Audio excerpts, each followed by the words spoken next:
ਹਿੰਦੁਸਤਾਨ ਦੇ 74ਵਾਂ ਸਾਡਾ ਆਜ਼ਾਦੀ ਦਾ ਦਿਹਾੜਾ ਹੈ। ਪਹਿਲਾਂ ਤਾਂ ਸਾਰਿਆਂ ਨੂੰ ਉਸ 'ਤੇ ਬਹੁਤ-ਬਹੁਤ ਵਧਾਈ ਹੋਏ। ਉਸ ਸਾਡੀ ਆਜ਼ਾਦੀ ਪਾਉਣ ਵਾਸਤੇ ਪੰਜਾਬੀਆਂ ਦੀ ਅਣਗਿਣਤ ਕੁਰਬਾਨੀਆਂ ਰਹੀਆਂ ਨੇ। ਮੇਰਾ ਖਿਆਲ ਅਗਰ ਤੁਸੀਂ ਜਿੱਥੇ ਮਰਜ਼ੀ ਜਾਓ, ਮੈਂ ਵੀ ਗਿਆ ਸੀ ਪਿਛਲੀ ਵਾਰ ਐਂਡਮਨ ਆਈਲੈਂਡਸ ਨੂੰ, ਜਿੱਥੇ ਕਾਲਾ ਪਾਣੀ ਦੀ ਸਜ਼ਾ ਹੁੰਦੀ ਸੀ, ਔਰ ਉੱਥੇ ਉਹ ਬੋਰਡ ਦੇ ਉੱਪਰ ਸੈਂਕੜੇ ਹੀ ਉੱਥੇ ਨਾਂ ਸਾਡੇ ਪੰਜਾਬੀਆਂ ਦੇ ਸੀ ਜਿਹੜੇ ਇੱਕ ਵਾਰ ਭੇਜੇ ਜਾਂਦੇ ਸੀ ਔਰ ਫਿਰ ਮੁੜ ਕੇ ਨਹੀਂ ਆਉਂਦੇ ਸੀ ਕਦੇ। ਉਹਨਾਂ ਨੇ ਆਪਣੇ ਆਜ਼ਾਦੀ ਵਾਸਤੇ ਕੁਰਬਾਨੀ ਦਿੱਤੀ। ਫੌਜ ਨੇ ਲੜੀ, ਜੋ 1947 ਦੇ ਵਿੱਚ ਉੱਥੇ ਲੜੇ। ਫੌਜ ਨੇ ਇੰਨਾ ਕੁਛ ਆਪਣੇ ਪੰਜਾਬੀ ਦਾ ਨਾਮ ਰੋਸ਼ਨ ਕੀਤਾ ਦੁਨੀਆ ਭਰ 'ਚ। ਸਭ ਸਾਡਾ ਸੀ, ਚਾਹੇ ਇਟਲੀ ਦੇ ਵਿੱਚ ਸੀ, ਚਾਹੇ ਨਾਰਥ ਅਫਰੀਕਾ ਵਿੱਚ ਸੀ, ਚਾਹੇ ਗ੍ਰੀਸ ਵਿੱਚ ਸੀ। ਪੰਜਾਬੀਆਂ ਨੇ ਜੰਗ ਉੱਥੇ ਲੜਿਆ ਔਰ ਸਾਡਾ ਪੂਰੇ ਪੰਜਾਬ ਦਾ ਨਾਮ ਅੱਜ ਸਾਰੀ ਦੁਨੀਆ ਲੈਂਦੀ ਹੈ। ਹੁਣ ਮੈਂ ਕਿਤਾਬ 'ਚ ਅੱਜ ਦੇਖ ਰਿਹਾ ਸੀ ਕਿ ਇਟਲੀ ਨੇ ਵੀ ਉੱਥੇ ਆਪਣੇ ਪੰਜਾਬੀਆਂ ਦਾ ਕੋਈ ਬੁੱਤ ਲਾਇਆ, ਜਿੱਥੇ ਜਿਹੜੇ ਕੁਰਬਾਨੀ ਉਹਨਾਂ ਨੇ ਪਹਿਲੀ ਲੜਾਈ ਔਰ ਦੂਜੀ ਮਹਾਂਯੁੱਧ ਦੇ ਵਿੱਚ ਕੀਤਾ ਸੀ, ਉਹਦੇ ਵਾਸਤੇ ਇੰਨੀ ਦੇਰ ਤੋਂ ਬਾਅਦ ਯਾਦ ਰੱਖਦੇ ਨੇ ਸਾਨੂੰ। ਸੋ ਇਹ ਅੱਜ ਆਪਾਂ ਉਸ ਦਿਨ ਨੂੰ ਮਨਾ ਰਹੇ ਹਾਂ। ਆਜ਼ਾਦੀ ਤੋਂ ਬਾਅਦ ਪੰਜਾਬੀਆਂ ਨੇ ਕੋਈ ਕਸਰ ਨਹੀਂ ਛੱਡੀ। ਮੈਂ ਤੁਹਾਨੂੰ ਪਹਿਲਾਂ ਵੀ ਜ਼ਿਕਰ ਕੀਤਾ ਸੀ, 1947 ਦੀ ਲੜਾਈ ਕਸ਼ਮੀਰ 'ਚ ਹੋਈ, ਚਾਹੇ 62 ਦੀ ਚਾਈਨਾ ਦੇ ਨਾਲ, ਚਾਹੇ ਫਿਰ ਆਪਣੀ ਹੋਈ 65 ਦੀ ਲੜਾਈ ਇੱਥੇ ਪੰਜਾਬ ਦੇ ਵਿੱਚ, ਫਿਰ 71 ਦੀ ਲੜਾਈ ਵਿੱਚ ਪੰਜਾਬ ਵਿੱਚ ਵੀ ਔਰ ਬੰਗਲਾਦੇਸ਼ ਵਿੱਚ ਵੀ, ਫਿਰ ਸਾਡੇ 99 ਦੇ ਵਿੱਚ ਆਪਣਾ ਕਾਰਗਿਲ ਦੀ। ਸਾਰੇ ਸਾਡੇ ਬੰਦਿਆਂ ਨੇ ਉੱਥੇ ਪ੍ਰਾਪਤੀਆਂ ਕੀਤੀਆਂ। ਹੁਣ ਦੇਖ ਲਓ ਚੀਨ ਦੇ ਵਿੱਚ ਸਾਡੇ ਮੁੰਡੇ ਜਿਹੜੇ ਸ਼ਹੀਦ ਹੋਏ ਨੇ। ਹੁਣ 3 ਪੰਜਾਬ ਦੀ ਆਪਣੀ ਰੈਜੀਮੈਂਟ ਸੀ। ਗੁਰਤੇਜ ਸੀ ਇੱਕ ਨੌਜਵਾਨ, ਉਹਨਾਂ ਦੇ ਘਾਤਕ ਪਲਟੂਨ ਦਾ ਇੱਕ ਮੈਂਬਰ ਸੀਗਾ, 25 ਸਾਲ ਦੀ ਉਹਦੀ ਉਮਰ ਸੀ। ਔਰ ਚੀਨੀਆਂ ਨੇ ਜਦ ਹਮਲਾ ਕੀਤਾ, ਬੰਦੇ ਡੰਡੇ ਲੈ ਕੇ ਜਿਨ੍ਹਾਂ ਦੇ ਵਿੱਚ ਕਿੱਲ ਠੋਕੇ ਹੋਏ ਸੀ, ਸਾਡੇ ਮੁੰਡਿਆਂ ਕੋਲ ਕੁਛ ਵੀ ਨਹੀਂ ਸੀ।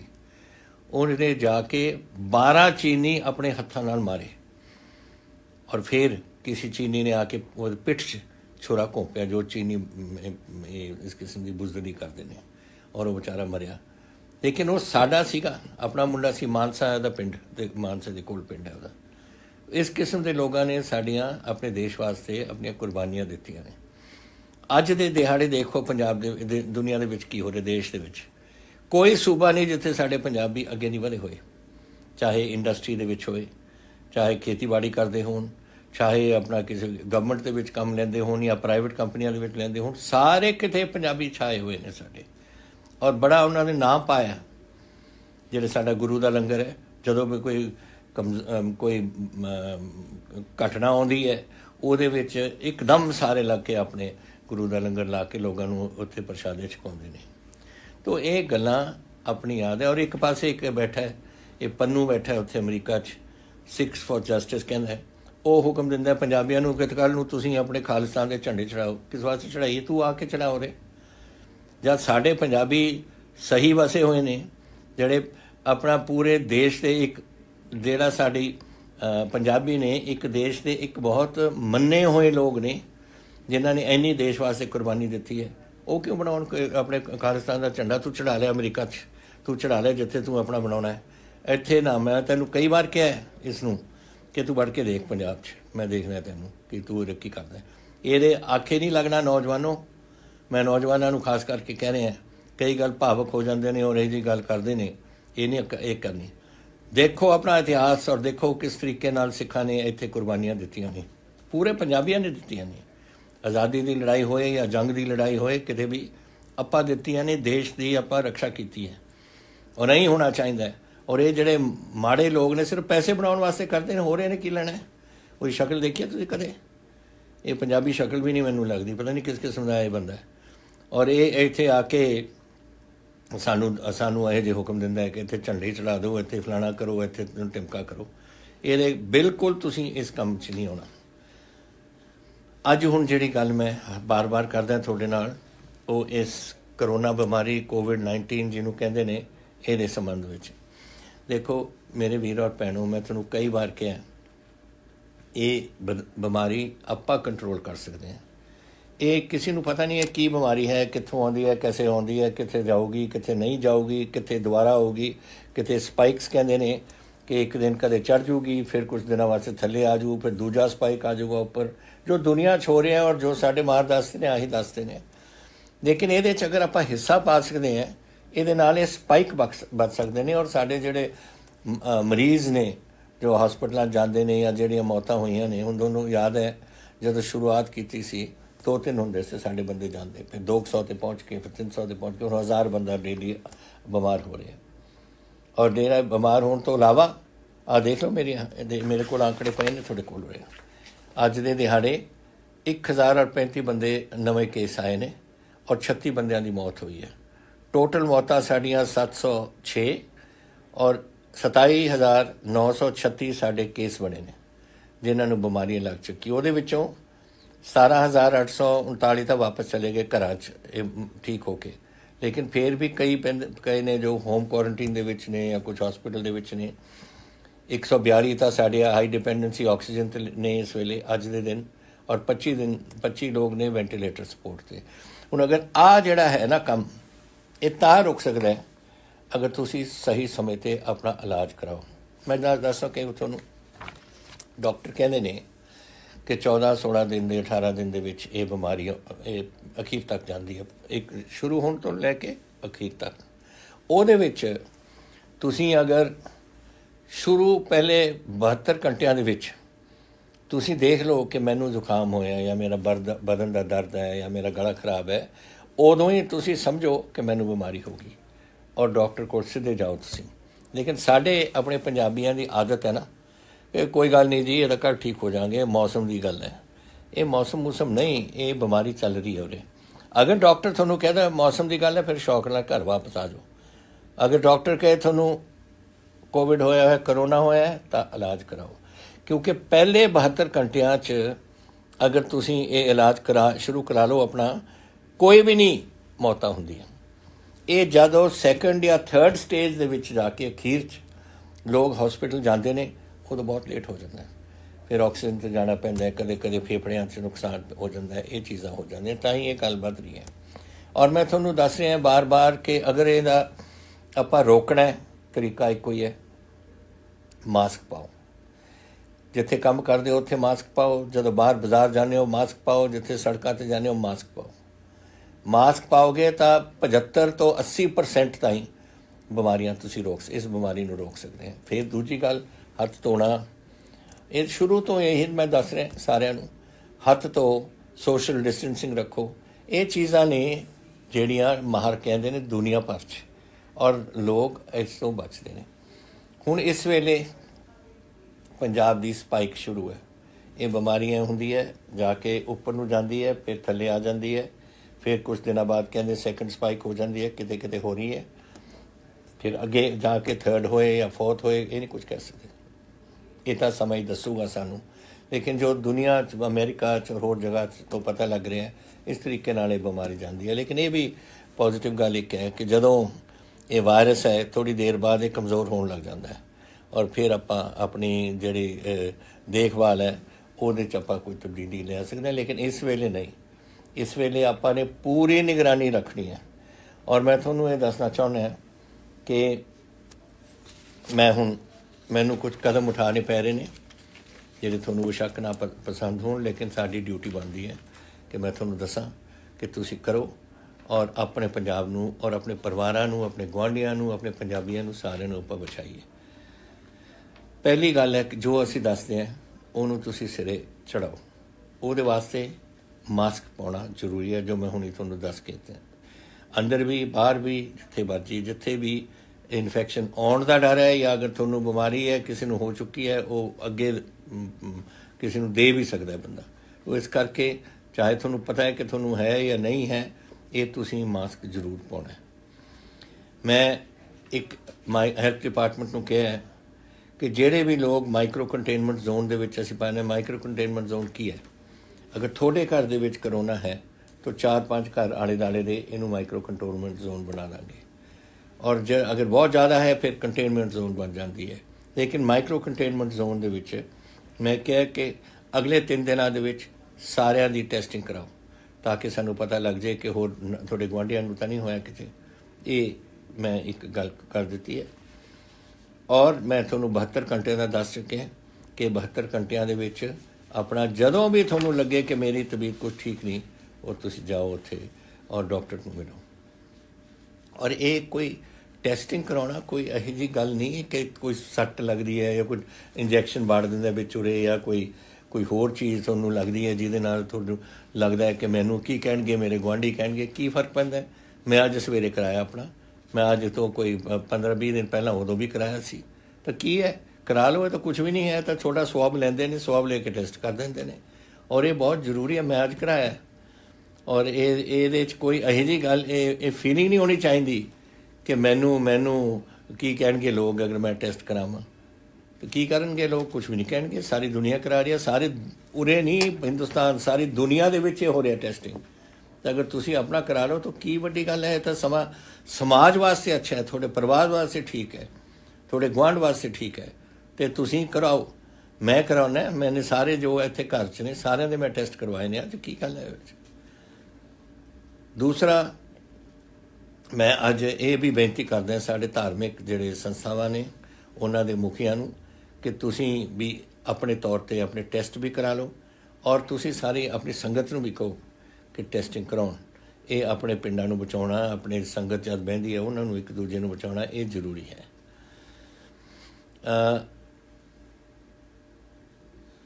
ਅੱਜ ਮੈਨੂੰ ਕੁਝ ਕਦਮ, ਜੈਸੇ ਮੈਂ ਤੁਹਾਨੂੰ ਕਿਹਾ, ਮੈਨੂੰ ਚੱਕਣੇ ਪੈਣਗੇ। ਇੱਕ ਸਾਡਾ ਸਰਚ ਕਿਉਂਕਿ ਆਉਣ ਵਾਲਾ ਹੈ ਕੁਝ ਹਫ਼ਤਿਆਂ ਦੇ ਵਿੱਚ, ਸਾਨੂੰ ਇਹਦੇ ਵਾਸਤੇ ਹੁਣ ਤਿਆਰੀ ਕਰਨੀ ਪਊ। ਆਹੀ ਤਿਆਰੀ ਜੋ ਮੈਂ ਤੁਹਾਨੂੰ ਅੱਜ ਦੱਸੀ ਹੈ।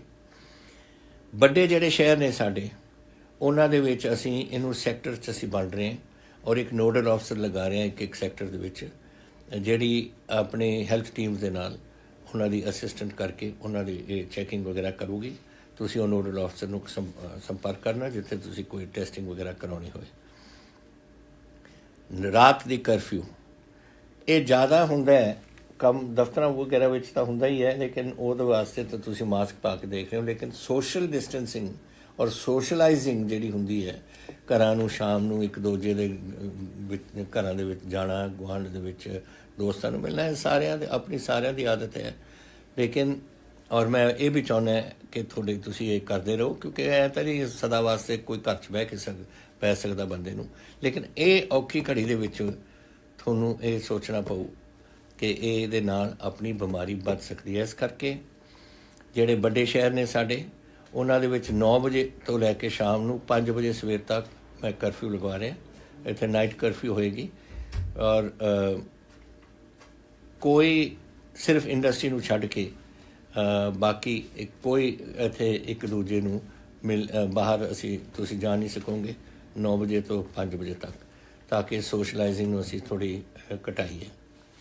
ਦੂਸਰੀ, ਜਦੋਂ ਤਾਈਂ ਤੁਹਾਨੂੰ ਬੜੀ ਲੋੜ ਨਾ ਪਵੇ ਕਿ ਮੈਂ ਜਾਣਾ ਕਿਤੇ ਡਾਕਟਰ ਕੋਲ ਜਾਣਾ ਹੈ, ਕੋਈ ਦਫ਼ਤਰ ਦੇ ਵਿੱਚ ਮੇਰਾ ਕੰਮ ਹੈ, ਘਰ 'ਚ ਰਹੋ, ਘਰ ਤੋਂ ਬਾਹਰ ਨਾ ਜਾਓ, ਨਿਕਲੋ। ਤੁਸੀਂ ਐਸੈਂਸ਼ੀਅਲ ਸਰਵਿਸਿਜ਼ ਕੋਈ ਕਿਸੇ, ਜੈਸੇ ਮੈंने ਕਿਹਾ, ਉੱਥੇ ਜਾਣਾ ਹੋਏ ਤੁਸੀਂ ਸ਼ੌਕ ਨਾਲ ਜਾਓ, ਲੇਕਿਨ ਇਹ ਜ਼ਰੂਰ ਕਰੋ। ਇਹ ਜਿਹੜਾ ਮੈਂ ਤੁਹਾਨੂੰ ਦੱਸ ਰਿਹਾ, ਇਹ ਇਸ ਵੇਲੇ ਰੱਖ ਰਹੇ ਅਸੀਂ ਲੁਧਿਆਣੇ, ਪਟਿਆਲੇ ਅਤੇ ਜਲੰਧਰ ਦੇ ਵਿੱਚ। ਇੱਥੇ ਜ਼ਿਆਦਾ ਕੇਸਿਸ ਹੋਏ ਨੇ।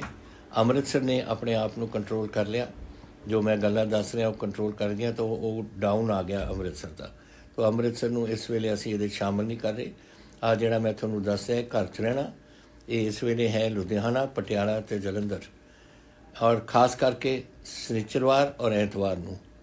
ਔਰ ਇੱਕ 2 ਹਫ਼ਤਿਆਂ ਦੇ ਬਾਅਦ ਅਸੀਂ ਇਹਨੂੰ ਰਿਵਿਊ ਕਰਾਂਗੇ। ਲੇਕਿਨ ਖ਼ਾਸ ਕਰਕੇ ਇਹ ਸੋਸ਼ਲਾਈਜ਼ਿੰਗ ਕੰਮ ਤੁਸੀਂ ਆਪਣੇ ਘਰਾਂ ਦੇ ਵਿੱਚ ਰਹੋ। ਔਰ ਤੁਸੀਂ ਆਪ ਦੇਖੋਗੇ ਕਿ ਜਿਹੜੇ ਹੁਣ ਆંકੜੇ ਵੱਧ ਰਹੇ ਨੇ ਆਪਣੇ ਸ਼ਹਿਰਾਂ ਦੇ ਵਿੱਚ, ਉਹ ਘਟਣ ਲੱਗ ਜਾਣਗੇ। ਜਿਹੜੇ ਮੈਰਿਜ ਪੈਲੇਸ ਨੇ, ਰੈਸਟੋਰੈਂਟ ਨੇ, ਦਫ਼ਤਰ ਨੇ, ਜਿੱਥੇ 10 ਬੰਦੇ ਤੋਂ ਜ਼ਿਆਦਾ ਹੋਣ, ਇੱਕ ਕੋਵਿਡ ਮੋਨੀਟਰ ਅਸੀਂ ਅਪੁਆਇੰਟ ਕਰਾ ਰਹੇ ਹਾਂ। ਤੁਸੀਂ ਇੱਕ ਬੰਦਾ ਆਪਣਾ ਮੋਨੀਟਰ ਬਣਾ ਲਓ ਜੋ ਡੇਲੀ ਇਹਦੇ 'ਚ ਦੇਖੇ ਕਿ ਕਿੰਨੇ ਬੰਦੇ ਆਏ, ਕੀ ਹੈ, ਉਹਨਾਂ ਨੂੰ ਮਾਸਕ ਪਾ ਰਹੇ ਨੇ ਜਾਂ ਨਹੀਂ ਪਾ ਰਹੇ, ਸੋਸ਼ਲ ਡਿਸਟੈਂਸਿੰਗ ਰੱਖਣੇ, ਸੈਨੀਟਾਈਜੇਸ਼ਨ ਰੱਖਣੇ, ਉਹਦਾ ਮਤਲਬ ਹੱਥ ਧੋਣਾ। ਐਂਡ ਸਾਡੀ ਟੀਮਾਂ ਜਾਣਗੀਆਂ ਔਰ ਜਾ ਕੇ ਜ਼ਰੂਰ ਉੱਥੇ ਜਾ ਕੇ ਸਾਰਿਆਂ ਨੂੰ ਚੈੱਕ ਕਰਨਗੀਆਂ ਕਿ ਉੱਥੇ, ਔਰ ਅਗਰ ਤੁਸੀਂ ਨਹੀਂ ਕੀਤਾ ਤਾਂ ਫਿਰ ਸਾਨੂੰ ਪੀਨਲਾਈਜ਼ ਕਰਨਾ ਪੜੇਗਾ, ਚਲਾਨ ਕਰਨੇ ਪੈਣਗੇ। ਮੈਨੂੰ ਅੱਛਾ ਨਹੀਂ ਲੱਗਦਾ ਚਲਾਨ ਕਰਨਾ ਪੈਂਦਾ, ਪਰ ਦੇਖ ਲਓ। ਦੇਖੋ, ਇਹ ਪਹਿਲਾ ਦਿਨ ਹੈ ਮੇਰਾ ਖਿਆਲ ਅੱਜ, ਜਿੱਥੇ ਮੇਰੇ ਕੋਲ ਜੋ ਆંકੜੇ ਆਏ ਨੇ ਕਿ 4000 ਤੋਂ ਘੱਟ ਚਲਾਨ ਹੋਏ ਨੇ ਇਹ ਮਾਸਕ ਦੇ। ਨਹੀਂ ਤਾਂ 4 ਤੋਂ 6000 ਦੇ ਦਰਮਿਆਨ ਰੋਜ਼ ਹੋ ਰਹੇ ਨੇ, ਮਾਰਚ ਤੋਂ ਲੈ ਕੇ ਅੱਜ ਤੱਕ। और हुण ऐतकी मेरे 3000 कुछ से सवेर वेले। तो ये अच्छी गल है, लोग हुण मनन लग गए ने गल और समझण लग गए कि बीमारी की चीज़ है। अच्छा, ਜਿਹੜੇ ਲੋਕ ਨੇ ਜਿਹੜੇ ਹਾਈ ਸੋਸ਼ਲ ਕੰਟੈਕਟ ਹੈ, ਜਿਹੜਾ ਮਤਲਬ ਲੋਕਾਂ ਨੂੰ ਮਿਲਵਰਤਨ ਜ਼ਿਆਦਾ ਰੱਖਦੇ ਨੇ, ਚਾਹੇ ਕੋਈ ਦੁਕਾਨਦਾਰ ਵਾਲੇ ਹੋਣ ਜਾਂ ਜੋ ਹੋਰ ਤੋਂ ਪੁਲਿਸ ਵਾਲੇ ਹੋਣ ਜਾਂ ਕੋਈ ਹੋਰ ਮਹਿਕਮੇ ਦੇ ਬੰਦੇ ਹੋਣ ਜਿਨ੍ਹਾਂ ਨਾਲ ਸੰਪਰਕ ਜੁੜਦਾ ਰੋਜ਼ ਹੀ ਲੋਕਾਂ ਦਾ, ਉਹਨਾਂ ਦਾ ਇੱਕ ਹਫ਼ਤੇ ਦੇ ਵਿੱਚ ਅਸੀਂ ਹੁਣ ਅਗਲੀ ਇੱਕ ਹਫ਼ਤੇ 'ਚ ਟੈਸਟਿੰਗ ਪੂਰੀ ਕਰਾ ਦਾਂਗੇ। ਤੁਸੀਂ ਬੜੇ ਔਖੀ ਘੜੀ ਦੇ ਵਿੱਚੋਂ ਗੁਜ਼ਰੇ ਹੈ ਸਾਰੇ ਹੀ, ਆਪਾਂ ਤੁਸੀਂ ਮੈਂ ਸਾਰੇ ਹੀ।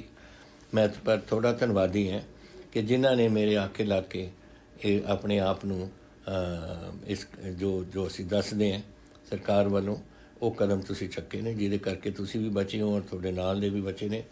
ਔਰ ਮੈਂ ਹੁਣ ਇੱਕ ਵਾਰ ਫੇਰ ਬੇਨਤੀ ਕਰਦਾ, ਜਿਹੜੇ ਇਸ ਕੰਮ 'ਚ ਥੋੜ੍ਹੇ ਅਣਗਹਿਲੀ ਕਰਦੇ ਨੇ ਉਹ ਤੁਸੀਂ ਮੇਰੀ ਗੱਲ ਮੰਨੋ ਔਰ ਆਪਾਂ ਆਪਣੇ ਪੰਜਾਬ ਪਰਿਵਾਰ ਨੂੰ ਔਰ ਆਪਣੇ ਸ਼ਹਿਰ ਨੂੰ ਔਰ ਆਪਣੇ ਮੁਹੱਲੇ ਨੂੰ ਸਾਰਿਆਂ ਨੂੰ ਆਪਾਂ ਬਚਾਈਏ। ਇੱਕ ਤੁਹਾਨੂੰ ਖੁਸ਼ੀ ਹੋਏਗੀ ਕਿ ਅਸੀਂ ਟੈਸਟਿੰਗ ਵਧਾ ਰਹੇ ਹਾਂ। 4 ਟੈਸਟਿੰਗ ਫੈਸਿਲਿਟੀਜ਼ ਅਸੀਂ ਨਵੀਂ ਕਰ ਦਿੱਤੀਆਂ, ਜਲੰਧਰ, ਲੁਧਿਆਣਾ, ਖਰੜ ਅਤੇ ਮੋਹਾਲੀ। ਇਸ ਵੇਲੇ ਸਾਡਾ 1300 ਟੈਸਟ ਹੈ। ਜਦ ਸ਼ੁਰੂ ਹੋਇਆ ਸੀ ਮਾਰਚ ਵਿੱਚ ਅਸੀਂ 200 ਸੀ, ਹੁਣ 13000 ਟੈਸਟ ਹੈ ਅਸੀਂ ਸਾਡਾ 13000 ਟੈਸਟ ਅੱਜ, ਔਰ ਇਸ ਮਹੀਨੇ ਦੀ ਅਖੀਰ ਤੱਕ ਅਸੀਂ ਇਸ 13000 ਨੂੰ 20000 ਪਹੁੰਚਾ ਦੇਣਾ। ਤੋ ਤੁਹਾਡੇ ਕੋਲ ਟੈਸਟਿੰਗ ਅਸੀਂ ਕਮੀ ਨਹੀਂ ਕੋਈ ਰਹਿਣ ਦੇਣੀ, ਇਹ ਰੱਖਾਂਗੇ। ਔਰ ਇਸੇ ਪਲਾਜ਼ਮਾ ਬੈਂਕ ਵੀ ਅਸੀਂ ਇਸ ਨੂੰ ਰੱਖ ਰਹੇ ਹਾਂ। ਇਸ ਵੇਲੇ ਪਲਾਜ਼ਮਾ ਬੈਂਕ ਸਾਡਾ ਪਟਿਆਲਾ ਬੈਂਕ ਪਹਿਲਾਂ ਸ਼ੁਰੂ ਹੋ ਗਿਆ ਸੀ, ਹੁਣ ਅੰਮ੍ਰਿਤਸਰ ਅਤੇ ਫਰੀਦਕੋਟ ਸ਼ੁਰੂ ਹੋ ਰਿਹਾ, ਤਾਂ ਕਿ ਇਸ ਨੂੰ ਅਸੀਂ ਕਵਰ ਸਾਰੇ ਪੰਜਾਬ ਨੂੰ ਕਰ ਸਕੀਏ। ਔਰ ਜਿਹੜੇ ਅੱਜ ਮੈਂ ਉਹਨਾਂ ਨੂੰ ਵੀ ਬੇਨਤੀ ਕਰਦਾ ਜਿਨ੍ਹਾਂ ਨੂੰ ਇੱਕ ਵਾਰ ਬਿਮਾਰੀ ਹੋ ਗਈ, ਵਾਹਿਗੁਰੂ ਦੀ ਕਿਰਪਾ ਨਾਲ ਤੁਸੀਂ ਹੁਣ ਠੀਕ ਹੋ ਔਰ ਠੀਕ ਰਹੋ, ਤੁਹਾਡੇ ਪਰਿਵਾਰ ਵੀ ਸੁਖੀ ਰਹਿਣ। ਲੇਕਿਨ ਤੁਸੀਂ ਸਮਾਜ ਵਾਸਤੇ ਇੱਕ ਗੱਲ ਕਰ ਸਕਦੇ ਹੋ, ਬਾਕੀ ਆਪਣੇ ਸਾਥੀ ਪੰਜਾਬੀਆਂ ਵਾਸਤੇ ਤੁਸੀਂ ਆਪਣੀ ਖੂਨ ਪਲਾਜ਼ਮਾ ਜਾ ਕੇ ਇਹ ਬੈਂਕਾਂ ਦੇ ਵਿੱਚ ਦਿਓ, ਕਿਉਂਕਿ ਸਾਨੂੰ ਲੋੜ ਪੈਂਦੀ ਰਹਿੰਦੀ ਹੈ ਡਾਕਟਰਸ ਨੂੰ। ਔਰ ਅਗਰ ਤੁਸੀਂ ਦਿਓਗੇ ਬੈਂਕ ਸਟੋਰ ਹੋ ਜਾਣਗੇ, ਔਰ ਜਦੋਂ ਕੋਈ ਇਹੋ ਜਿਹਾ ਬਿਮਾਰੀ ਦਾ ਕੋਈ ਸਰਜ ਆਏਗਾ ਉੱਥੇ ਸ਼ਾਇਦ ਉਹ ਡਾਕਟਰ ਉਸ ਨੂੰ ਇਸਤੇਮਾਲ ਕਰ ਸਕਣ। ਇਹ ਮੇਰੀ ਆਪ ਨੂੰ ਬੇਨਤੀ ਹੈ। ਹੁਣ ਤੁਹਾਡੇ ਜੈਸੇ ਹਰ ਮਹੀਨੇ ਹਰ ਹਫ਼ਤੇ ਮੈਂ ਸਵਾਲ ਤੁਹਾਡੇ ਲੈਣਾ, ਮੈਂ ਹੁਣ ਤੁਹਾਡੇ ਸਵਾਲ ਦੇਖਾਂਗਾ।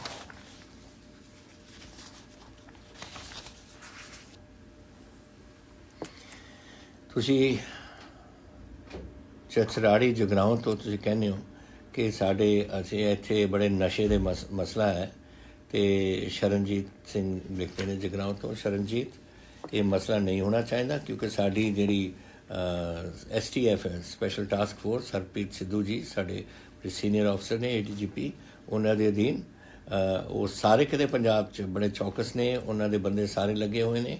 ਅਗਰ ਇਹ ਉਹਨਾਂ ਨੂੰ ਮੈਂ ਤੁਹਾਡੇ ਇਹ ਦੱਸੂਗਾ ਤਾਂ ਕਿ ਤੁਹਾਡੇ ਇੱਥੇ ਬਿਲਕੁਲ ਪੜਤਾਲ ਕਰਨ ਕਿ ਕੌਣ ਕਰ ਰਿਹਾ ਔਰ ਕੌਣ ਇਹ ਬਦਮਾਸ਼ੀ ਕਰ ਰਿਹਾ ਇੱਥੇ ਪਿੰਡ 'ਚ। ਅਸੀਂ ਇਹ ਨਹੀਂ ਹੋਣ ਦੇਣੀ ਕਿ ਕਿਸੇ ਪਿੰਡ ਦੇ ਵਿੱਚ ਖੁੱਲ੍ਹਮ ਖੁੱਲ੍ਹਾ ਇਹ ਲੋਕ ਕਰਨ ਲੱਗ ਜਾਣ। ਬਹੁਤ ਲੋਕ ਅਸੀਂ ਫੜੇ ਨੇ ਔਰ ਅਸੀਂ ਛੱਡਣਾ ਨਹੀਂ ਅਗਰ ਇਹੋ ਜਿਹੀ ਗੱਲ ਕਰਦੇ ਰਹਿਣ।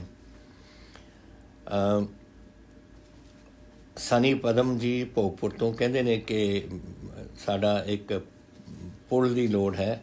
ਉਹ ਮੈਨੂੰ ਪਤਾ ਹੈ ਤੁਹਾਡੇ ਪੁਲ ਦੀ ਲੋੜ, ਇਹਦੇ 'ਚ ਕੋਈ ਟੈਕਨੀਕਲ ਹੈ ਪ੍ਰੋਬਲਮ ਸੀਆਂ, ਉਹ ਟੈਕਨੀਕਲ ਪ੍ਰੋਬਲਮ ਅਸੀਂ ਹੁਣ ਰਿਜ਼ੋਲਵ ਕਰ ਰਹੇ ਹਾਂ। ਸਾਡੇ ਟੈਕਨੀਕਲ ਐਡਵਾਈਜ਼ਰ ਜਾ ਚੁੱਕੇ ਨੇ ਔਰ ਇਹ ਅਗਲੇ ਸਾਲ ਤੱਕ ਇਹ ਪੁਲ ਤੁਹਾਡਾ ਅਸੀਂ ਬਣਾ ਕੇ ਦੇਵਾਂਗੇ।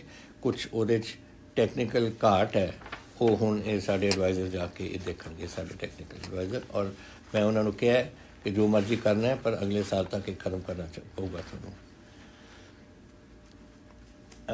ਗੁਰਜੀਤ ਸੈਣੀ ਜੀ ਗੁਰਦਾਸਪੁਰ ਤੋਂ ਕਿ ਕਈ ਬੱਸਾਂ ਆਉਂਦੀਆਂ ਨੇ UP ਤੋਂ, ਇਹਨਾਂ ਦੇ ਵਿੱਚ ਕੋਵਿਡ ਵੱਧਦਾ ਹੈ, ਤੁਸੀਂ ਐਕਸ਼ਨ ਲਓ। ਜਿਹੜੀਆਂ ਬੱਸ ਆਉਂਦੀਆਂ ਨੇ ਬੱਸਾਂ ਅਸੀਂ ਐਕਸ਼ਨ ਲੈਂਦੇ ਹਾਂ, ਇਹਨੂੰ ਅਸੀਂ ਟਰੇਸਿੰਗ ਕਹਿੰਦੇ ਹਾਂ। ਟਰੇਸਿੰਗ ਜਿੱਥੇ ਹੁੰਦੀ ਹੈ, ਜਦੋਂ ਕੋਈ ਬੰਦਾ ਨਿਕਲ ਕੇ ਬਗੈਰ ਜਾਏ ਆਪਣੇ ਜਿੱਥੇ ਉੱਥੇ ਟੈਸਟਿੰਗ ਸਾਡੇ ਕਰਵਾਏ ਬਗੈਰ ਉਹ ਚਲਾ ਜਾਏ ਕਿਸੇ ਹੋਰ ਪਿੰਡ, ਆਪਣੇ ਪਿੰਡ 'ਚ ਜਾਂ ਕਿਸੇ ਹੋਰ ਪਿੰਡ 'ਚ, ਫਿਰ ਉਹਨੂੰ ਅਸੀਂ ਟਰੇਸ ਕਰਦੇ ਹਾਂ। ਟਰੇਸ ਕਰਕੇ ਮੇਰਾ ਖਿਆਲ ਅਸੀਂ ਕੋਈ 30,000 ਬੰਦਾ ਟਰੇਸ ਕਰ ਚੁੱਕੇ ਹਾਂ। ਔਰ ਉਹਦੇ ਵਿੱਚੋਂ ਇਹ ਹੈਰਾਨੀ ਹੋਏਗੀ ਤੁਹਾਨੂੰ ਸੁਣ ਕੇ ਕਿ 6000 ਬੰਦੇ ਪੋਜ਼ੀਟਿਵ ਨਿਕਲੇ। ਹੁਣ ਇਹ ਸਮਝ ਲਓ ਕਿ ਉਹਨਾਂ ਨੇ ਕਿੰਨੇ ਅੱਗੇ ਲੋਕਾਂ ਨੂੰ ਇਹ ਦਿੱਤਾ ਹੋਣਾ। ਤੋ ਇਸ ਕਰਕੇ ਮੈਂ ਇਹ ਤੁਹਾਡੀ ਗੱਲ ਮੈਂ ਸਮਝਦਾ ਠੀਕ ਹੈ ਔਰ ਇਹਦਾ ਕੋਈ ਹੱਲ ਕੱਢਾਂਗੇ ਕਿ ਜਿਹੜੇ ਬੱਸ ਆ ਰਹੇ ਨੇ UP ਵਗੈਰਾ ਉਹ ਤੋਂ कि कैसे लोगों का होर उसे प्रबंध किया जाए कि मौके पर ही असी टेस्टिंग इन्हां दी करा दीए। पहला सानू साढ़े कोल इन्नी टेस्टिंग का प्रबंध नहीं सी, हुण असी 20,000 ते पहुँचण लगे हैं और मेरा ख्याल हुण असी कर सकांगे इसनूं। तुसीं ये भी पुछिआ टेस्टिंग कैपेबिलिटी, मैं तुहानूं दसदी कि साढ़े तां एक समय ते 200 टेस्ट हुंदे सी दिन च, हुण असी 20,000 ते पहुँचांगे इस महीने के अखीर च और इसनूं अगे वधावांगे। और असी मेरा ख्याल अपनी आबादी के लिहाज नाल साड़ी 30 करोड़ 20 लाख आबादी है, उसके लिहाज नाल साड़ी टेस्टिंग अज तकरीबन ही नंबर 1 ते होनी है। होर बड़े बड़े सूबे ने जिथे टेस्टिंग के नंबर ज़्यादा लगते हैं लेकिन उन्होंने आबादी तो साथों 10 गुणा ज़्यादा है, यूपी वर्गे सूबे। तो उस करके साड़ी पॉपूलेशन के लिहाज नाल आबादी के लिहाज नाल असी काफ़ी उपर हैं इस वे।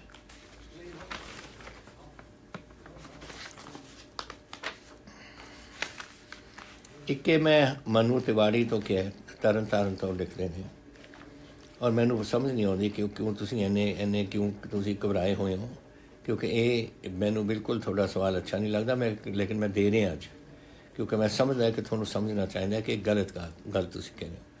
तुम कह रहे हो कि मैं जहर पीण नूं तैयार है, आ जी शराब हुई है उत्थे तरन तारण दे विच, अगर मेरे परिवार नूं 5 लाख रुपया मिल सके।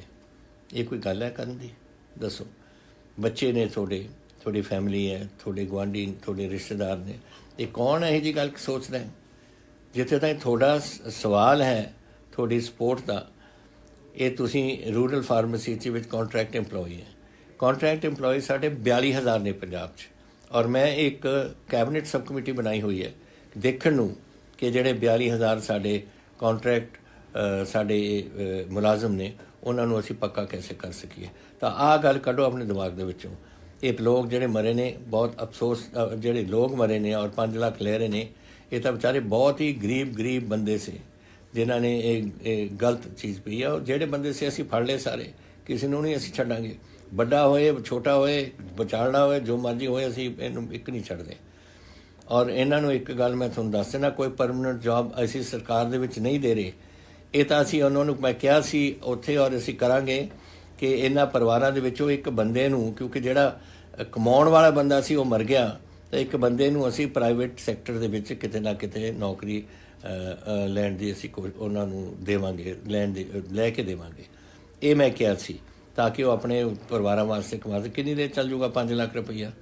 अगर 2-4 बच्चे ने उन्होंने पढ़ना है, उन्होंने रहना है, तो थोड़ी देर च ही मुक जाना काम। ये जरूरी है कि कोई कमाउण वाला होए, और ये मैं गल कही सी उत्थे, तो ये गल बिल्कुल नहीं करनी सी।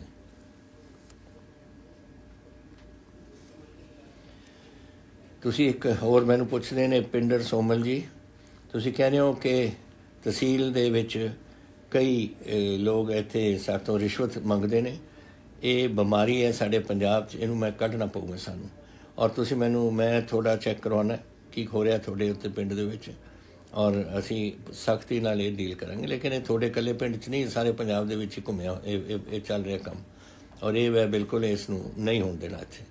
और असी जिथे जिथे सानू कराना पऊगा, मैं विजिलेंस नूं कहूँगा, होरां नूं कहूँगा, असी सख्ती करांगे इस 'च।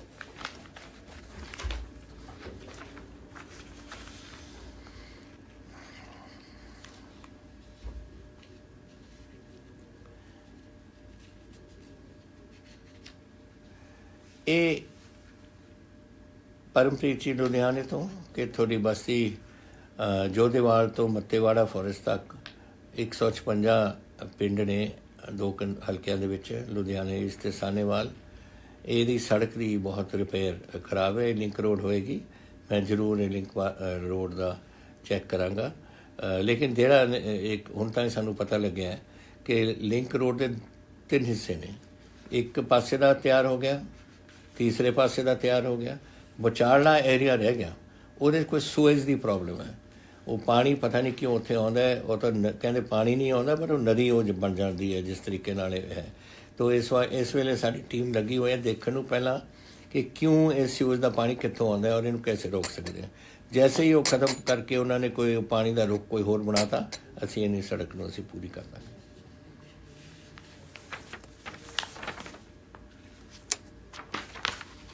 ਜਸਵਿੰਦਰ ਬਰਾੜ ਜੀ ਕੋਟ ਸੁਖੀਆ ਤੋਂ।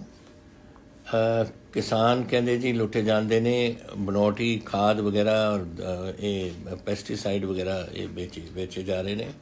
ਇਹ ਬੜੀ ਦੇਰ ਤੋਂ ਇਹ ਗੱਲ ਚੱਲ ਰਹੀ ਹੈ। ਇਹ ਇੱਥੇ ਬਣਾਉਟੀ ਵੇਚਣ ਵਾਲੇ ਵੀ ਬੜੇ ਬਦਮਾਸ਼ ਨੇ। ਇੱਕ ਮੈਂ ਤੁਹਾਨੂੰ ਦੱਸਣਾ ਚਾਹੁੰਦਾ, ਤੁਸੀਂ ਇੱਕ ਗੱਲ ਤਾਂ ਇਹ ਕਰੋ, ਜਦ ਤੁਸੀਂ ਕੋਈ ਖਰੀਦਦੇ ਹੋ ਨਾ, ਤੁਸੀਂ ਬਿੱਲ ਲਓ। ਜਦ ਤੁਸੀਂ ਬਿੱਲ ਲੈਂਦੇ ਹੋ ਫਿਰ ਕੋਈ ਨਿਕਲ ਨਹੀਂ ਸਕਦਾ ਇਹਦੇ ਵਿੱਚੋਂ। ਬਿੱਲ ਲੈ ਕੇ ਇਹਦੀ ਪੇਮੈਂਟ ਕਰੋ। ਔਰ ਇਹਦੀ ਮੈਂ ਹੁਣ ਕਹਿੰਦਾ ਆਪਣੇ ਮਹਿਕਮੇ ਨੂੰ ਕਿ ਅਗਲੇ ਇਸ ਮਹੀਨੇ 'ਚ ਪੂਰੀ ਪੰਜਾਬ ਦੇ ਵਿੱਚ ਅਸੀਂ ਡਰਾਈਵ ਕਰਾਂਗੇ ਕਿ ਇੱਕ ਮੁਹਿੰਮ ਚਲਾਵਾਂਗੇ ਕਿ ਇਹ ਜਿਹੜੇ ਵੀ ਸਾਡੇ ਸਪਲਾਇਰ ਨੇ ਉਹਨਾਂ ਦੀ ਚੈੱਕ ਹੋਏਗੀ, ਉਹਨਾਂ ਦੇ ਖਾਦ ਦੀ ਵੀ ਔਰ ਉਹਨਾਂ ਦੇ ਪੈਸਟੀਸਾਈਡ ਵੀ, ਕੀੜੇਮਾਰ ਦਵਾਈਆਂ ਦੀ ਵੀ।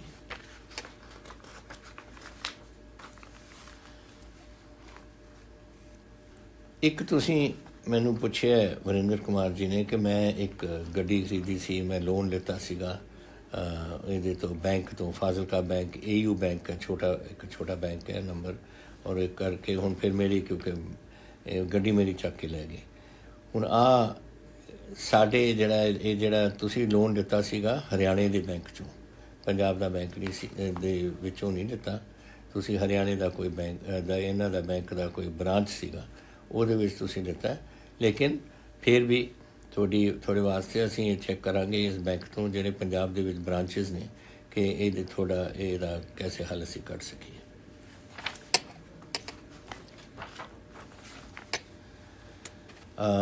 ਤੁਸੀਂ ਪੁੱਛਿਆ ਸੀ ਕਿ ਐਜੂਕੇਸ਼ਨ ਮਾਫੀਆ ਉਰੇ ਚੱਲ ਰਹੀ ਹੈ। ਟੀਚਰ ਨੇ ਰਤਿੰਦਰ ਜੱਲੂ ਜੀ ਕਿ ਸਾਥੋਂ ਲੋਕਾਂ ਤੋਂ ਪੂਰਾ ਪੈਸਾ ਲੈਂਦੇ ਨੇ ਔਰ ਸਾਨੂੰ ਬੜੀ ਘੱਟ ਤਨਖਾਹ ਦਿੰਦੇ ਨੇ। ਤੁਸੀਂ ਟੀਚ ਕਰਦੇ ਹੋ ਉੱਥੇ, ਔਰ ਇਹ ਚੈਰੀਟੇਬਲ ਟਰਸਟ ਦੇ ਵਿੱਚੋਂ ਹੋਣੀ ਚਾਹੀਦੀ ਹੈ ਜਾਂ ਸੈਂਟਰਲ ਗਵਰਨਮੈਂਟ ਟਰਸਟ, ਪਤਾ ਨਹੀਂ ਇਹ ਕੀ ਸਿਸਟਮ ਹੈ। ਚਾਹੇ ਚੈਰੀਟੇਬਲ ਟਰਸਟ ਹੈ, ਚਾਹੇ ਸੈਂਟਰਲ ਗਵਰਨਮੈਂਟ ਕੋਈ ਹੋਰ ਕਿਸਮ ਦਾ ਟਰਸਟ ਜਾਂ ਕੋਈ ਹੋਰ ਕਿਸਮ ਦਾ ਇਹਨਾਂ ਦੀ ਕੋਈ ਬਣਾਈ ਹੋਣੀ ਹੈ ਕੰਪਨੀ, ਮੈਨੂੰ ਨਹੀਂ ਪਤਾ। ਲੇਕਿਨ ਕਿਸੇ ਨੂੰ ਇਹ ਨਹੀਂ ਅਧਿਕਾਰ ਕਿ ਤੁਹਾਡਾ ਅਗਰ ਰੱਖਿਆ ਹੋਇਆ ਕਿ ਟੀਚਰ ਨੂੰ ਮਿਲੂਗਾ 10,000 ਤੁਹਾਨੂੰ ਦਿੰਦੇ ਨੇ 5,000, ਇਹ ਤਾਂ ਬਿਲਕੁਲ ਇਹ ਠੱਗੀ ਹੈ ਔਰ ਇਹ ਨਹੀਂ ਅਸੀਂ ਹੋਣ ਦੇਣੀ। ਇਹਦੇ ਵਾਸਤੇ ਇੱਕ ਟ੍ਰਿਬਿਊਨਲ, ਸਪੈਸ਼ਲ ਟ੍ਰਿਬਿਊਨਲ ਬਣਿਆ ਹੋਇਆ, ਤੁਸੀਂ ਆਪਣੀ ਕੰਪਲੇਂਟ ਲੈ ਕੇ ਉੱਥੇ ਜਾਓ। ਇਹ ਹੈ ਸੈਕਟਰ 66 ਵਿੱਚ, ਮੋਹਾਲੀ ਦੇ ਵਿੱਚ। ਉੱਥੇ ਫੋਰੈਸਟ ਕੰਪਲੈਕਸ ਬਿਲਡਿੰਗ ਹੈ, ਉਹਦੇ ਵਿੱਚ ਸਾਡੇ ਟ੍ਰਿਬਿਊਨਲ ਦੇ ਹੈੱਡ ਜਿਹੜੇ ਨੇ ਜਸਟਿਸ ਇੰਦਰਜੀਤ ਸਿੰਘ, ਇਹ ਰਿਟਾਇਰਡ ਨੇ ਹਾਈ ਕੋਰਟ 'ਤੇ। ਇਹ ਤੁਹਾਡੀ ਗੱਲ ਸੁਣਨਗੇ ਔਰ ਤੁਹਾਡਾ ਇਹ ਹੱਲ ਕਰਨਗੇ। ਇਹ ਤੁਸੀਂ ਪੁੱਛਿਆ ਧਰਮਿੰਦਰ ਬਜਾਜ ਜੀ ਕਿ SBS ਨਗਰ ਵਿੱਚ ਇੱਕ ਐਲੀਵੇਟਡ ਬ੍ਰਿਜ ਹੈ ਜਿਹੜਾ ਬੜੀ ਦੇਰ ਤੋਂ ਪੈਂਡਿੰਗ, 300 ਮੀਟਰ ਦੇ ਕਰੀਬ ਪੈਂਡਿੰਗ ਪਿਆ। ਉਸ ਨੂੰ ਕਦੋਂ ਇਹਨੂੰ ਖ਼ਤਮ ਕੀਤਾ ਜਾਊਗਾ? ਇਹ ਮੈਂ ਤੁਹਾਨੂੰ ਦੱਸਣਾ ਚਾਹੁੰਦਾ ਕਿ ਇਹ NH 344 ਇਹ ਬੰਗਾ ਦੇ ਵਿੱਚ ਦੀ ਗੱਲ ਹੈ। ਇਹ ਅਨਾਊਂਸ ਹੋ ਗਿਆ ਸੀ 27 ਜੁਲਾਈ ਨੂੰ।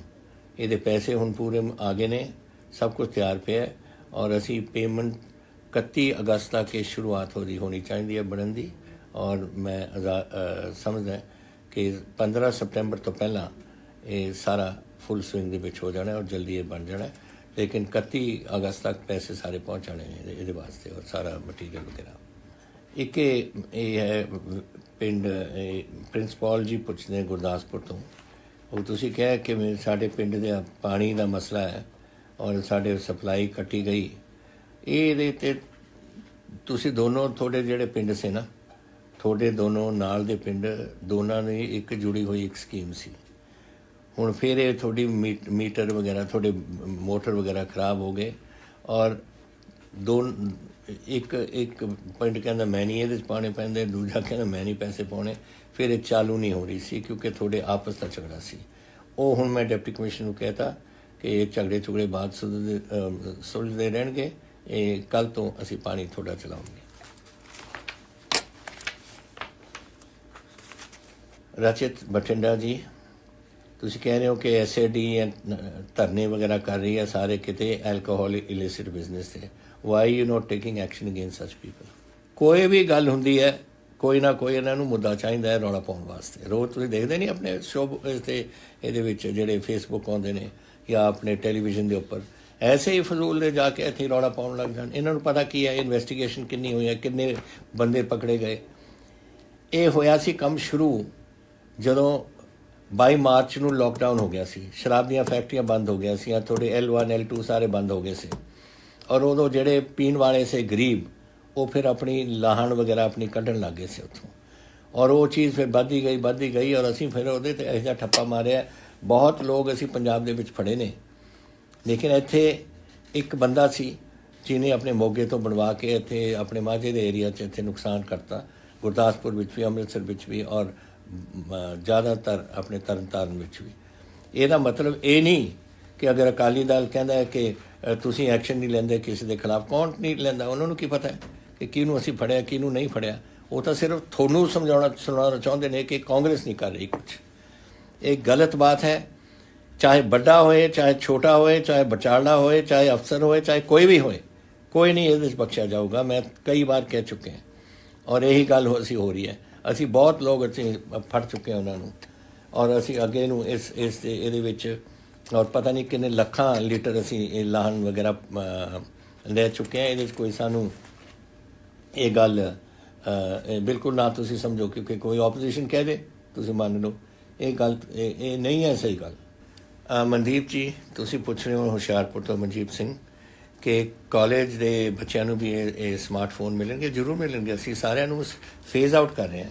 ਜਦੋਂ ਇੰਨੇ ਲੋਕਾਂ ਨੇ ਸਾਥੋਂ ਟੈਲੀਫੋਨ ਮੰਗੇ ਨੇ ਇਕੱਠੇ ਇੱਕ ਦਿਨ 'ਚ ਅਸੀਂ ਨਹੀਂ ਦੇ ਸਕਦੇ ਇੱਕ ਨੂੰ, ਤਾਂ ਅਸੀਂ ਪਹਿਲਾਂ ਕਿਹਾ ਸੀ 12ਵੀਂ ਜਮਾਤ ਨੂੰ, ਫਿਰ 11ਵੀਂ ਜਮਾਤ ਨੂੰ, ਇਹ ਕਰਕੇ ਅਸੀਂ ਜ਼ਰੂਰ ਕਾਲਜ ਸਟੂਡੈਂਟਸ ਨੂੰ ਵੀ ਦੇਵਾਂਗੇ। ਤੁਸੀਂ ਸਾਡੇ ਹੋ, ਤੁਸੀਂ ਮੰਗਿਆ ਔਰ ਤੁਹਾਡੇ ਜਿੱਥੇ ਮਦਦ ਹੋ ਸਕਦੀ ਹੈ ਅਸੀਂ ਜ਼ਰੂਰ ਕਰਾਂਗੇ ਤੁਹਾਡੀ ਐਜੂਕੇਸ਼ਨ ਵਾਸਤੇ। ਮਨੀ ਗਰਗ ਜੀ, co-founder of Ready Motive Startups, ਤੁਸੀਂ ਕਹਿ ਰਹੇ ਹੋ ਕਿ ਤੁਸੀਂ ਵੱਡੇ ਇੰਡਸਟਰੀਅਲਿਸਟਾਂ ਨਾਲ ਮੀਟਿੰਗ ਕੀਤੀ ਹੈ ਔਰ ਉਹ ਡਿਸਕਸ਼ਨ ਸਾਨੂੰ ਅੱਛੇ ਜਿਹੜੇ अर्ਲੀ ਸਟੇਜ ਸਟਾਰਟਅਪਸ ਨੇ ਉਹਦੀ ਵੀ ਮੀਟਿੰਗ ਤੁਸੀਂ ਪਲੀਜ਼ ਕਰੋ। ਜ਼ਰੂਰ ਕਰਾਂਗੇ। ਆਈ ਵਿਲ ਇਨਫੋਰਮ ਮੈਂ ਇੰਡਸਟਰੀ ਡਿਪਾਰਟਮੈਂਟ ਨੂੰ ਕਹਿ ਦੂੰਗਾ ਕਿ ਅਸੀਂ ਤੁਹਾਡੇ ਨਾਲ ਬਹਿ ਕੇ ਤੁਹਾਡੇ ਨਾਲ ਜਿਹੜੀ ਇਹ ਜੈਸੇ ਉਹਨਾਂ ਨਾਲ ਕੀਤੀ ਸੀ ਤੁਹਾਡੇ ਸਟਾਰਟਅਪਸ ਨਾਲ ਅਸੀਂ ਗੱਲ ਕਰਾਂਗੇ ਔਰ ਦੇਖਾਂਗੇ ਕਿ ਅਸੀਂ ਤੁਹਾਡੀ ਹੈਲਪ ਹੋ ਸਕਦੀ ਹੈ।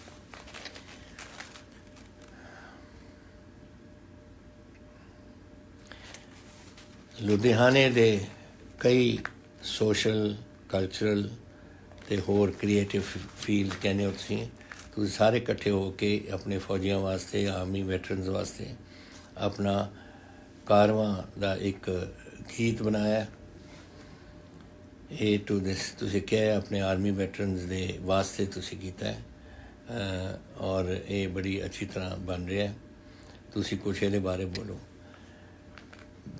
ਇਹ ਸ੍ਰਿਸ਼ਟੀ ਜੀ ਲੁਧਿਆਣਾ, ਬੇਟਾ ਗੱਲ ਇਹ ਹੈ ਕਿ ਫੌਜੀਆਂ ਦੀ ਜ਼ਿੰਦਗੀ ਬੜੀ ਔਖੀ ਹੁੰਦੀ ਹੈ ਔਰ ਕਈ ਵਾਰ ਤੁਸੀਂ ਦੇਖੋ ਜੈਸੇ ਸਿਆਚਿਨ ਜੈਸੀ ਜਗ੍ਹਾ ਹੈ, ਇਸ ਵੇਲੇ ਬਾਹਰ ਤੁਸੀਂ ਜਦ ਨਿਕਲਦੇ ਹੋ ਆਪਣੇ ਮੋਰਚਿਆਂ ਦੇ ਵਿੱਚੋਂ ਜਿੱਥੇ ਬੜੇ ਬਣਾਏ ਹੋਏ ਨੇ, ਬੜੀ ਠੰਡ ਉੱਥੇ ਹੋ ਜਾਂਦੀ। ਤੁਹਾਨੂੰ ਪਤਾ ਕਿੰਨੀ ਤਾਈਂ ਜਾਂਦੀ ਹੈ? -40 ਡਿਗਰੀ ਸੈਂਟੀਗ੍ਰੇਡ ਤੱਕ ਚਲੀ ਜਾਂਦੀ ਹੈ।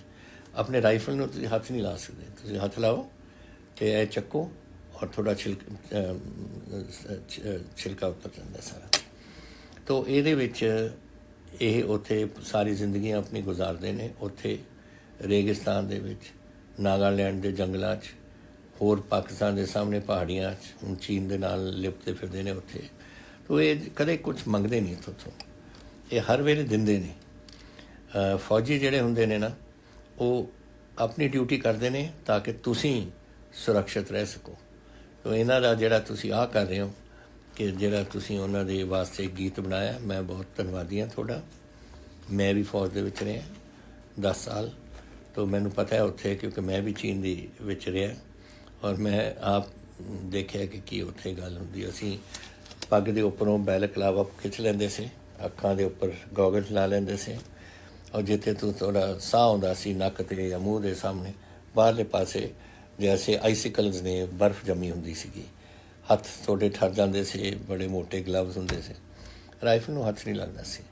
ਅਤੇ ਇਹ ਜਿਹਾ ਜ਼ਮਾਨਾ, ਪਰ ਬੜੀ ਖੁਸ਼ੀ ਨਾਲ ਸਾਰੇ ਜਾਂਦੇ ਨੇ। ਜਿਹੜਾ ਜਾਂਦਾ ਹੈ ਫੌਜ ਵਿੱਚ, ਸਾਡੀ ਉਹ ਇਹ ਫੌਜ ਨਹੀਂ ਹੈ ਜੋ ਜੈਸੇ ਹੁਣ ਚੀਨ ਦੇ ਵਿੱਚ 60% ਫੌਜ ਇਹ ਕੰਸਕ੍ਰਿਪਸ਼ਨ ਦੀ ਹੈ। ਉਹਨਾਂ ਨੂੰ ਚਾਹੇ ਉਹਨਾਂ ਨੂੰ ਪਸੰਦ ਹੈ ਫੌਜ 'ਚ ਰਹਿਣਾ ਜਾਂ ਨਹੀਂ, ਉਹਨਾਂ ਨੂੰ ਵਿੱਚ ਪਾਉਂਦੇ ਨੇ, ਟ੍ਰੇਨਿੰਗ ਉਹਨਾਂ ਨੂੰ ਦਿੰਦੇ ਨੇ, 2 ਸਾਲ ਵਾਸਤੇ ਉੱਥੇ ਰੱਖਦੇ ਨੇ। 6 ਮਹੀਨੇ ਦੀ ਟ੍ਰੇਨਿੰਗ ਹੁੰਦੀ ਹੈ, ਬਾਕੀ ਆਪਣੇ ਉੱਥੇ ਸਰਵਿਸ। ਸਾਡੀ ਪ੍ਰੋਫੈਸ਼ਨਲ ਆਰਮੀ ਹੈ। ਸਾਰੇ ਬੰਦੇ ਆਪਣੇ ਦਿਲੋਂ ਜਾਂਦੇ ਨੇ ਉੱਥੇ, ਦਿਲ ਨਾਲ ਆਉਂਦੇ ਨੇ। ਤਾਂ ਇੱਥੇ ਕਦੇ ਕਦੇ ਜਦੋਂ ਤੁਸੀਂ ਦੇਖੋ, ਜਦੋਂ ਹੁੰਦੇ ਨੇ ਆਪਣੇ ਰਿਕਰੂਟਮੈਂਟ ਡਰਾਈਵ ਚੱਲਦੀ ਹੈ, ਰੱਖਣੇ ਨੇ 200 ਬੰਦੇ ਔਰ ਆ ਜਾਂਦੇ ਨੇ 20,000 ਆਪਣੇ ਭਰਤੀ ਹੋਣ ਵਾਸਤੇ। ਤਾਂ ਸਾਡੇ ਤਾਂ ਦਿਲੋਂ ਸੇਵਾ ਹੈ ਦੇਸ਼ ਦੀ। ਔਰ ਤੁਸੀਂ ਜਿਹੜਾ ਇਹ ਬਣਾਇਆ, ਇਹ ਮੈਨੂੰ ਬੜੀ ਖੁਸ਼ੀ ਹੈ।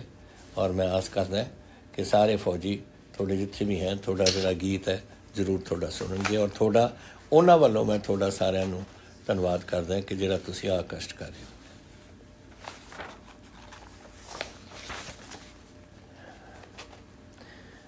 ਫਿਰ ਤੇ ਸ਼ਮਸ਼ੇਰ ਸਿੰਘ ਰੰਧਾਵਾ ਜੀ ਤਰਨਤਾਰਨ ਤੋਂ ਪੁੱਛਦੇ ਨੇ ਸਕਿੱਲ ਸੈਂਟਰਸ ਕਦੋਂ ਰੀਓਪਨ ਹੋਣਗੇ। ਦੇਖੋ ਬੇਟਾ, ਕਈ ਗੱਲਾਂ ਨੇ। ਜੈਸੇ ਮੈਂ ਪਹਿਲਾਂ ਵੀ ਦੱਸਿਆ ਤੁਹਾਨੂੰ ਕਿ ਇਹ ਨੈਸ਼ਨਲ ਡਿਜ਼ਾਸਟਰ ਹੈ, ਇਹ ਪੰਜਾਬ ਦਾ ਡਿਜ਼ਾਸਟਰ ਨਹੀਂ ਕਿ ਅਸੀਂ ਕੋਈ ਫੈਸਲਾ ਕਰ ਸਕੀਏ। ਇਹ ਗਵਰਨਮੈਂਟ ਆਫ ਇੰਡੀਆ ਦੱਸਦੀ ਹੈ ਕਿ ਕੀ ਹੋ ਸਕਦਾ ਕੀ ਨਹੀਂ। ਅਸੀਂ ਜ਼ਰੂਰ ਉਹਨਾਂ ਨੂੰ ਲਿਖਿਆ ਸੀ ਕਿ ਬੱਚੇ ਚਾਹੁੰਦੇ ਨੇ ਕਿ ਜਿਮ ਖੋਲ੍ਹਣ, ਅਤੇ ਜਿਮ ਦਾ ਉਹਨਾਂ ਨੇ ਇਜਾਜ਼ਤ ਦੇ ਕੇ ਕੋਈ ਗਾਈਡਲਾਈਨਸ ਦੇ ਦਿੱਤੀ ਚੱਲਣ ਵਾਸਤੇ। ਹਾਲੇ ਇਹ ਜਿਹੜੇ ਆਪਣੇ ਕੋਚਿੰਗ ਸੈਂਟਰਸ ਨੇ ਜਾਂ ਤੁਹਾਡੇ ਇੱਥੇ ਸਕਿੱਲ ਸੈਂਟਰਸ ਨੇ, ਇਹਦੇ ਵਾਸਤੇ ਇਹਨਾਂ ਨੂੰ ਇਜਾਜ਼ਤ ਨਹੀਂ ਦਿੱਤੀ। ਅਗਲਾ ਉਹਨਾਂ ਦਾ ਇਸ ਮਹੀਨੇ ਦੀ ਅਖੀਰ ਤਾਈਂ ਜਿਹੜਾ ਨਵੀਂ ਗਾਈਡਲਾਈਨਸ ਆਉਣਗੀਆਂ, ਅਸੀਂ ਉਹਨਾਂ ਨੂੰ ਲਿਖ ਦੇਵਾਂਗੇ, ਲਿਖ ਕੇ ਪੁੱਛਾਂਗੇ ਕਿ ਇਹਦੇ ਵਿੱਚ ਬੱਚੇ ਉਹ ਜਾਣਾ ਚਾਹੁੰਦੇ ਨੇ ਸਕਿੱਲ ਸੈਂਟਰਸ ਦੇ ਵਿੱਚ, ਉਹਦਾ ਵੀ ਕੁਝ ਪ੍ਰਬੰਧ ਇਜਾਜ਼ਤ ਦੇਣ ਸਾਨੂੰ, ਅਤੇ ਮੈਂ ਲਿਖੂੰਗਾ। ਔਰ ਆਈ ਹੋਪ ਕਿ ਇਸ ਮਹੀਨੇ ਦੀ ਅਖੀਰ ਤੱਕ ਕਰਦੇ। ਇੱਕ ਮੀਡੀਆ ਰਿਪੋਰਟਸ ਦੇ ਮੁਤਾਬਿਕ, ਕਿਸੇ ਨੇ ਨਾਂ ਨਹੀਂ ਆਪਣਾ ਦਿੱਤਾ, ਇਹਨਾਂ ਪੁੱਛਿਆ ਕਿ 51 ਬੰਦੇ ਸਾਡੇ ਹਾਲੇ ਅਬੈਂਡਨ ਨੇ ਲੈਬਨਾਨ ਦੇ ਵਿੱਚ। ਲੜਾਈ ਹੋ ਰਹੀ ਹੈ ਨਾ ਉੱਥੇ, ਅਤੇ ਇਹਨਾਂ ਨੂੰ ਕੈਸੇ ਆ ਸਕਣ। ਸਿਸਟਮ ਇਹ ਹੁੰਦਾ ਹੈ ਕਿ ਤੁਸੀਂ ਆਪਣੇ ਕੌਂਸੂਲੇਟ ਕੋਲ ਜਾਓ, ਸਾਡਾ ਇੰਡੀਅਨ ਕੌਂਸੂਲੇਟ ਹੋਏਗਾ ਉੱਥੇ, ਔਰ ਉਹ ਆਪਣੇ ਜਿਹੜੇ ਜਹਾਜ਼ ਆਉਂਦੇ ਨੇ ਉੱਥੋਂ ਕੋਸ਼ਿਸ਼ ਕਰਨਗੇ ਤੁਹਾਨੂੰ ਉੱਥੇ ਕੱਢਣ ਦੀ। ਮੈਂ ਵੀ ਕੋਸ਼ਿਸ਼ ਕਰਾਂਗਾ, ਮੈਂ ਲਿਖਾਂਗਾ to the ministry of external affairs, ਤਾਂ ਕਿ ਸਾਡੇ ਕੌਂਸੂਲੇਟ ਨੂੰ ਉੱਥੇ ਦੱਸਣ ਕਿ 51 ਜਿਹੜੇ ਬੰਦੇ ਨੇ ਸਾਡੇ ਉੱਥੇ ਫਸੇ ਹੋਏ, ਉਹਨਾਂ ਨੂੰ ਘੜਾਉਣ ਦੀ ਪੂਰੀ ਕੋਸ਼ਿਸ਼ ਕਰਾਂ।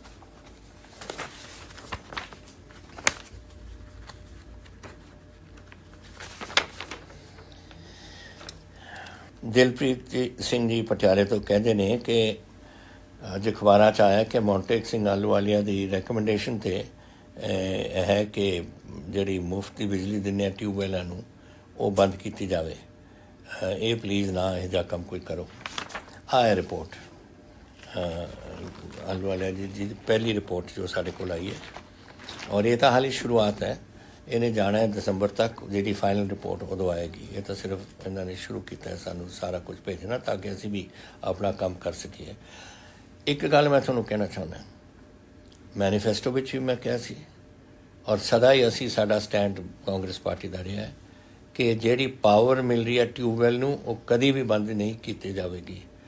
ਔਰ ਇਹ ਠੀਕ ਹੈ, ਇਹ ਜਿਹੜੇ ਮਾਹਰ ਨੇ ਇਹ ਆਪਣੇ ਆਪਣੇ ਵਿਊਜ਼ ਦੇਣਗੇ ਸਾਨੂੰ, ਉਹ ਫਿਰ ਕੈਬਨਿਟ ਦੇਖੇਗੀ, ਔਰ ਉਹ ਕੈਬਨਿਟ ਦੇ ਵਿੱਚ ਫਿਰ ਅਸੀਂ ਦੇਖਾਂਗੇ ਕਿ ਕਿਹੜੀਆਂ ਚੀਜ਼ਾਂ ਇਹਨਾਂ ਦੇ ਵਿੱਚ ਅਸੀਂ ਕਰ ਸਕਦੇ ਹਾਂ, ਕਿਹੜੀਆਂ ਨਹੀਂ ਕਰ ਸਕਦੇ।